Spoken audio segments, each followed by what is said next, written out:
ஆன்மீக நண்பர்கள் அனைவருக்கும் அன்பு கலந்த வணக்கங்கள். இன்றைக்கு நாங்கள் ஆன்மீகம் சம்மந்தமான பதிவில் பார்த்தீங்கன்னு சொன்னால், கட்டவாக்கம் விஸ்வரூப லக்ஷ்மி நரசிம்மர் கோவிலை பற்றி தான், நவக்கிரக தோஷம் போக்கும் அற்புத தலத்தை பற்றி பார்க்கலாமா வாங்க.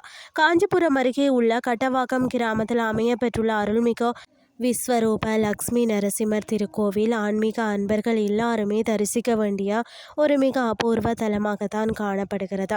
மூர்த்தியின் தனித்துவமான சிறப்புகளை பொறுத்த வரைக்கும் 16 அடி உயர விஸ்வரூபமாம்.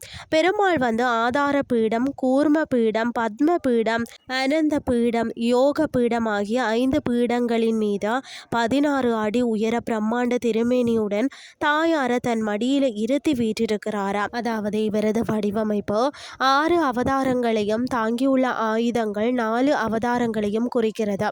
கூர்ம பீடம் வாராக அவதாரம், வில்லம்பு, மற்றது பரசுராம அண்ட் ராம அவதாரம், சக்கரம் அதாவது கிருஷ்ண அவதாரம் என பல அவதார நன்மைகளை ஒரே இடத்துல தரிசிக்கலாம்.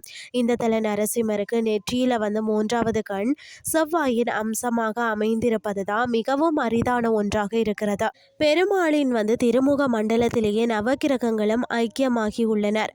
அது மட்டுமில்லாமல் சூரியன் அண்ட் சந்திரன் வலது மற்றது இடது கண்கள், செவ்வாய் நெற்றிக்கண், சுக்கிரன் நாசி, குரு அண்ட் புதன் மேல் மற்றது கீழ் உதடுகள், ராகு அண்ட் கேது இடது மற்றது வலது காதுகள், சனி பகவான் நாக்கு, 12 ராசிகள் அண்ட் 27 நட்சத்திரங்கள், நரசிம்மரின் 12 பற்கள் 12 ராசிகளை குறிக்கிறதாம்.